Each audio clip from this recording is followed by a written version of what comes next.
Hiya naman kayo sa inyong kapwa Pilipino. Binastos pa nila ako.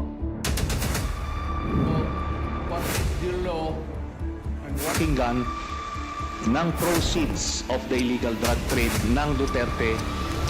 The law enforcement, the highest law enforcement official being head of PNP. Yeah. Now you're hiding the scoundrel, the fugitive. Panahon na nagpapalitan ng missiles ang iba't ibang bansa, yung bansa sa Middle East, ano, ang naiipit dito ang ating mga OFW.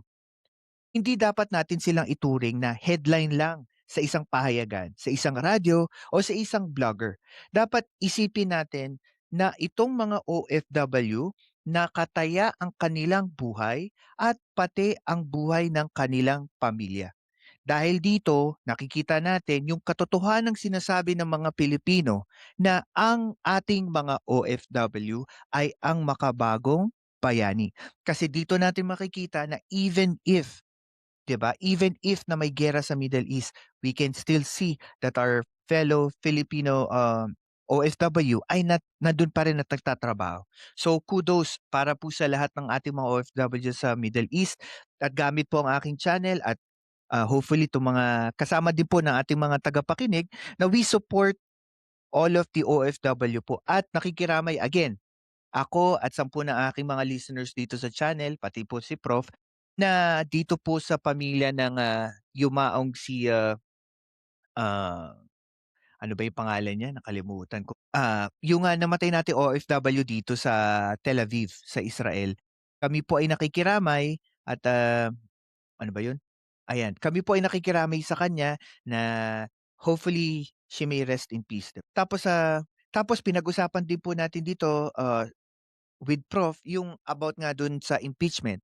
Again, sa impeachment kasi nagiging maingay ito dahil maraming mga iba't ibang paksyon ng naratibo.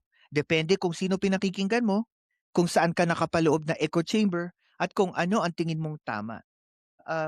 The only problem lang dito is kailan natin i-filter out the only weapon that we have is for us to research it for ourselves. Tingnan natin ano ba yung tama, ano ba yung mali.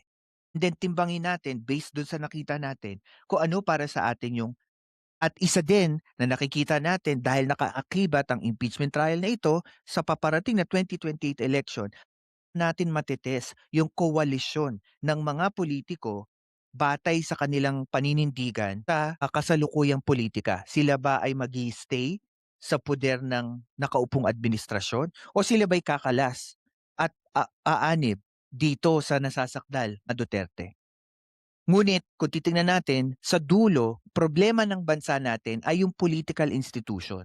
Nang dahil sa political institution, mahinang political institution natin, ang laging nakikinabang, ang laging nagbe-benefit sa away at gulo natin sa politika, yung mga personality na meron ng ambag dito sa ating sistema. Mga political dynasty, mga kilalang politiko, mga politiko na yumaman o kumita na sa pagiging politiko, sila yung nananalo. Ano nangyayari? Tayo yung mga casualty, tayo naapektuhan. Pag-uusap na ito ngayon, together with Professor Ronald Simbulan, nakita natin dito that at the end of this podcast, giging victim, hindi naman yung mga politiko.